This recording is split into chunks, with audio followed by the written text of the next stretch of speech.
fake cigarette. Oh, yes. Ladies and gentlemen, it is Loper and Randi in the morning, and it's time to get Halloween. Very, very Halloween.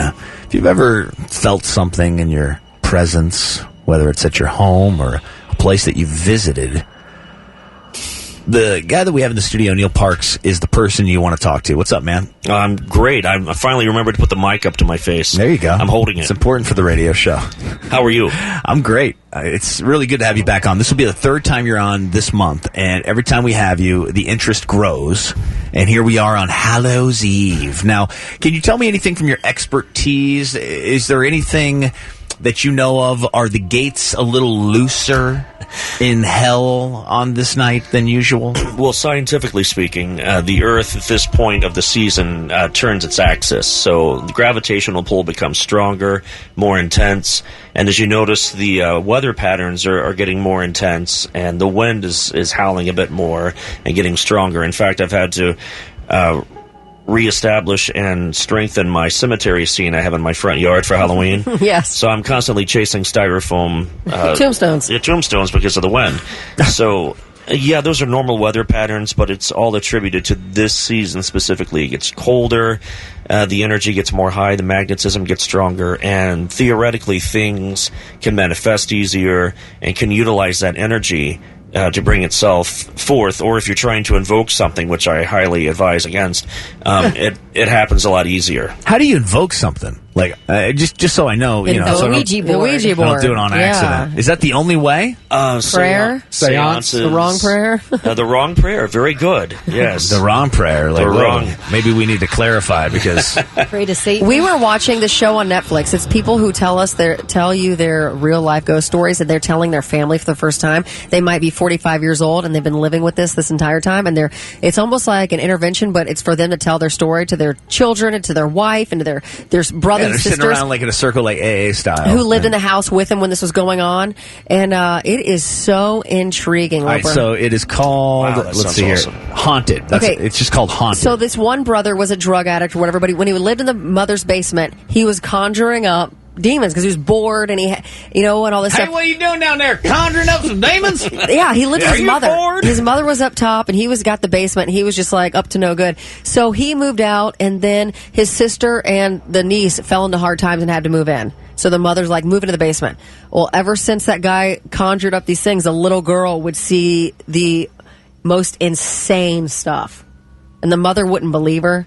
And I mean, that's like what's really got my heart this holiday season. Is not Halloween. Yes. Is like the people that claim to have seen things and kids, and then their parents don't believe them. Yeah, that irritates me when that tough happens. go, man. I always tell my kids, if you think you've seen a UFO, or if you're out hiking and you think you saw Bigfoot, don't hesitate to tell me. Of all people, I feel like you're a little too excited about it. You're like, definitely call Dad. If you see Bigfoot, that was meant for me. You're like, call Dad. You will get in trouble if you hide that info.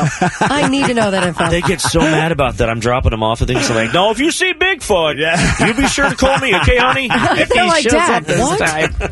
Okay, so this guy said, I got a story for you. When I was younger, before I was even in kindergarten, my mom would drop me and my sister off at our grandparents for babysitting. Our aunt would babysit us. Well, one morning I was laying there trying to go back to sleep as my aunt went to the restroom, and I looked at the door, and all of a sudden a dark humanoid shadow walked into the doorway and looked at me with red glowing eyes for a couple seconds, and it walked toward the restroom. Whoa. I've never seen it again, and I'm 26 years old, and I know I saw it. Humanoid. Was it Bobby the Brain Heenan?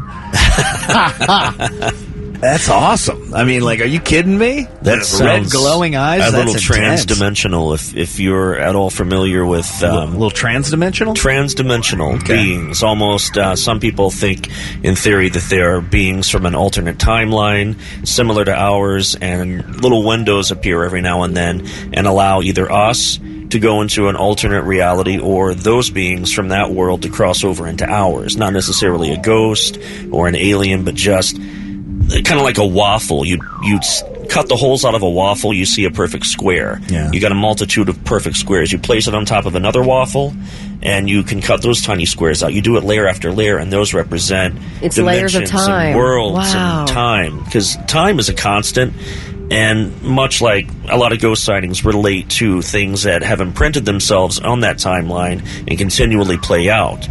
So in theory, the waffle effect is what I call it. You can look through multiple squares that go deeper and deeper, and it's essentially an alternate representation of the world you exist in. So it's like it's like the upside down world in a way. And objective Precisely. reality almost. Yes. Yeah, okay. Popcorn Pam, we love her. She's like, I feel like I have a portal open at my new house. I just Well, moved you better in. close up that portal, Pam. What are you doing? She said I need a medium to help me close this. Hey, who's leaving a portal wide open, guys? Were you born in a barn? Yeah, I mean, the portal is intense. I mean, so, like, do you believe in stuff like that, Neil? I certainly do believe in certainly things of do. that sort. Okay. The portal might just be a waffle hole, right? Yeah, it could be an open waffle all right. hole. That explains it. And those things we have no control over, much like the Bermuda Triangle is a prime example. There's high levels of magnetism in that area. And a lot of theologians and people like Greek philosopher Homer, who wrote the Iliad and the Odyssey, he was blind, mind you, so this was before the written word. Everything was retold by these people of ancient times, before they even knew how to write. It was all Sanskrit. So he was retelling stories as a blind child before he lost his sight, seeing an island that he described as what we now know as Atlantis. And theoretically, that was just a giant island of highly technologically advanced people that got their intellect from God knows what, but they had what was known allegedly as a weather magnet, similar to what we now know today as the HAARP project, HAARP, weather-controlled manipulation, creating patterns. And this weather magnet they had would control the seasons, and they basically would use it to harness the energy from the sun, and it would create like a lunar eclipse when things like that naturally weren't supposed to be happening. So they kind of collapsed in on themselves, and that magnet has sunk to the bottom of the ocean and has created all of these weird anomalies in the Bermuda Triangle. That's interesting. Theoretically. Yeah. Theoretically, okay. All right, so we do have more texts.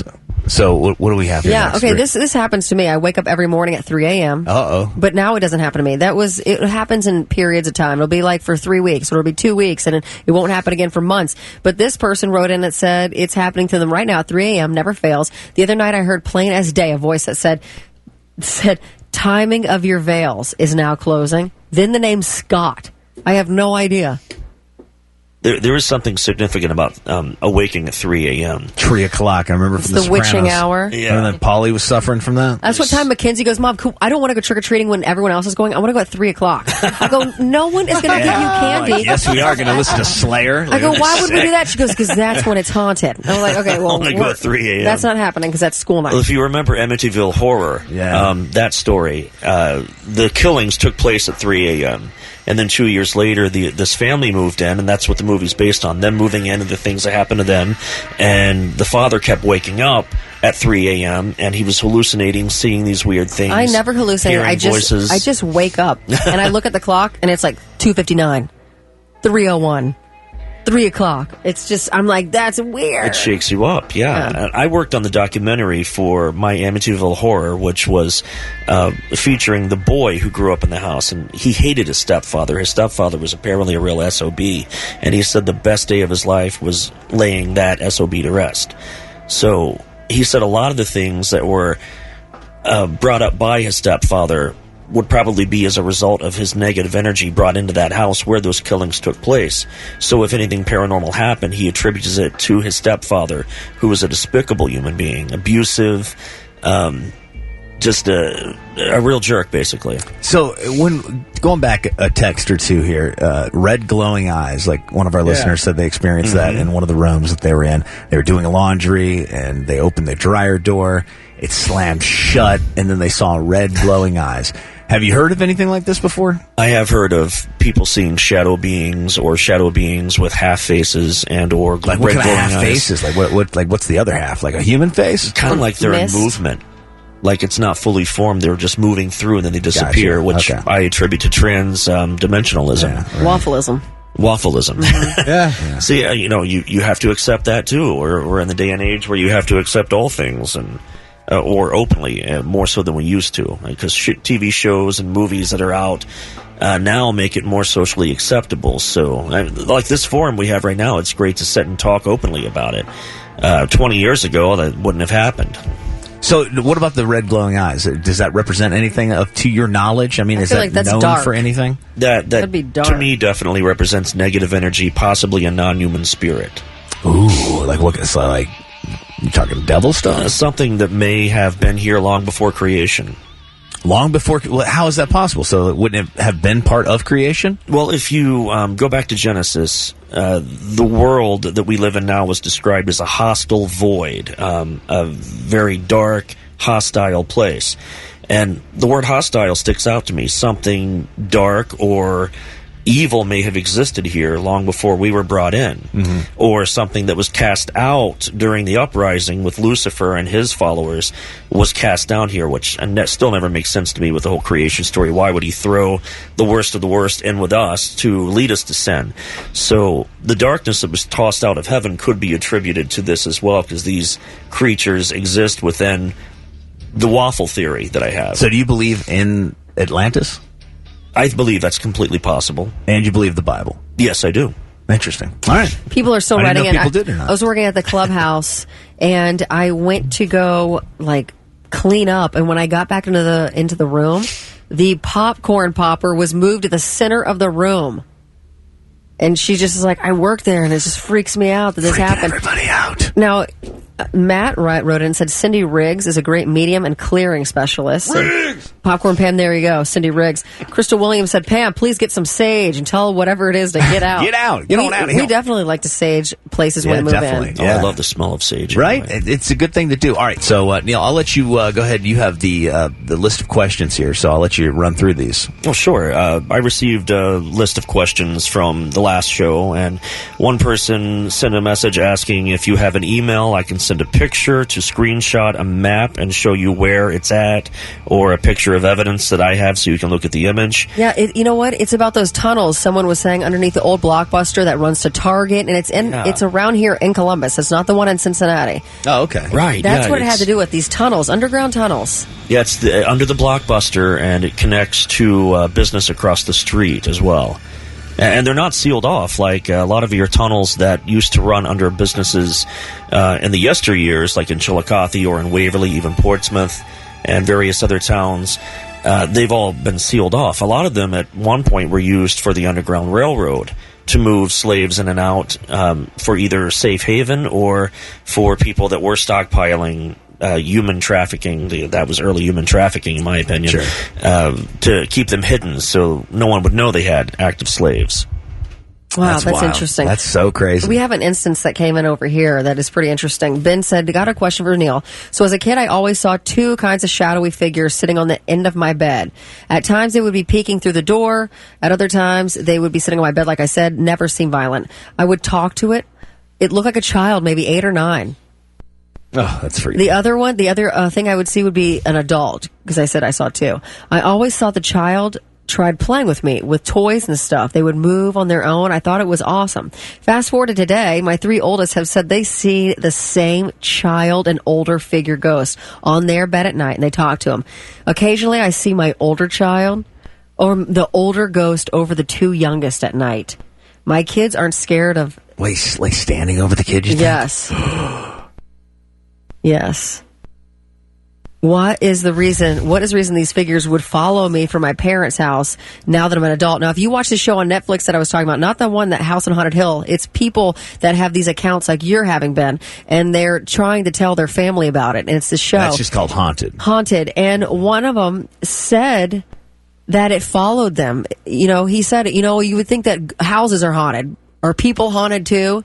People are most certainly haunted. They could be a conductor and not even realize it. They could give off this energy, this aura that attracts spirits that are trapped in almost like a purgatory type state or in limbo.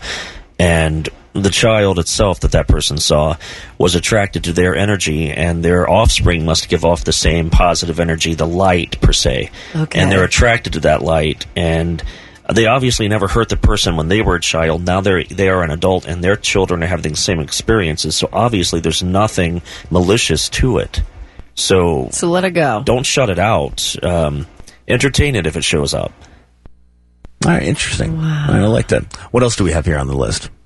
We also have our old house was haunted by 2 spirits. We had a little girl that mimicked our youngest The name was Cheyenne, and a scary, angry male spirit. Shy would play with the little girl. She was very young. The man would scare my son, so I would have to burn sage all the time before he would go to bed. So the child is playing with yours and would mimic your child. The word mimic sticks out for me. That's a little dangerous. Native American lore will tell us that spirits that are not of human origin, or darker spirits that would come over when we were moving into the New World, there was a darkness that came with us. A lot of Native American lore would tell us not only did we bring sickness and smallpox and whatnot, but we brought like this dark energy that disturbed their ancestors, and it would release this adverse effect, almost like kinetic energy of sorts, and would manifest into something. And a mimic is what they would refer to as that being. It would mimic the person that they know and trust, and they could be sitting right next to the person and they see a reflection of that same person walking towards them. Oh, it's so weird. That's usually not that person, of course, and burning sage is a really good idea to wipe that slate clean. If nothing bad happens as a result of the burning sage, you calmed that energy. If it intensifies or gets worse, then you may need to find a new avenue. Mary was the one that sent that. All right, so we got time for like one or two more. One or two more. This one stuck out. It's really clever. I was a kid in the 80s listening to records. Imagine records. And when a shadow man peeked around my door, a shadow man, like I mentioned, transdimensional beings, shadow beings. Yeah. I still think he's around. So much strange stuff happened to me ever since. And that was from Ed. He sent that on the 16th during our last show when I was on here. Like I mentioned, the shadow beings, they could be one of two things. It could be a representation of dark energy manifesting from something negative that happened. It could represent like an illness or something as simple as divorce, and the energy from two living cells was released into the environment and created and manifested into a being of its own, and not really a human spirit. So it's just traveling energy, and you could be the only representation of good, and it's curious as to why you're different from the other things that essentially created it, that being the negative energy, let off from the sickness or from the divorce or from even something like filing for bankruptcy can create upheaval in a family, and a lot of feelings and energy gets released as a result of that. My dad's house was a medical station in the Civil War, Devin says. And there was multiple times I would wake up to see men screaming and banging. And I think one night I saw a figure that was dressed in a Union soldier's uniform. I don't know if it was real or I was dreaming, but I remember it vividly. And I remember if someone was banging too, like these dudes down on my face. Well, most of those guys, of course, the screaming would be a result of no pain being medicine, amputated, right? Leg or an arm, or they've got shrapnel on their chest and they're slowly dying, and that, of course, would cause anyone to scream to have shrapnel in your chest. But that could be what Devin was hearing, just a replay of events that took place at that time, and it's in a constant loop. It's a residual haunting. It's that waffle effect. All right, one last one over here, Loper. Then we got to go to break. Question for Neil. When I was a child, I used to smell rotting or decaying flesh. My dad never could smell it. Only I can. Every once in a while, I still smell this. So whenever I do, I burn sage and ask the spirits to leave. Have you ever heard of this, Josh? Yeah, rotting effect. There were a couple of restaurants I investigated.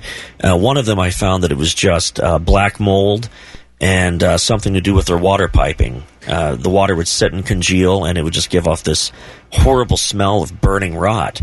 Now, the other restaurant, not so much. The smell of burning rot was attributed to...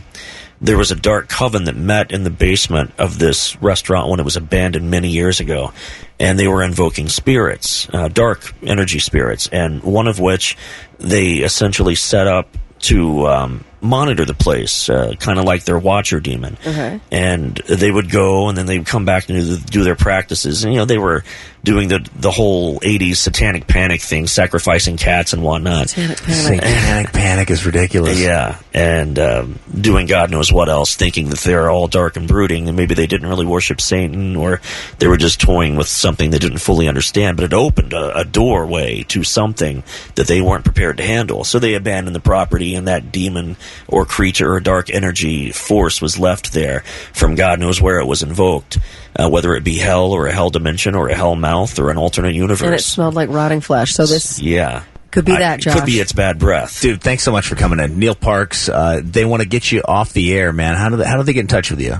You can reach me through parksparanormal@gmail.com.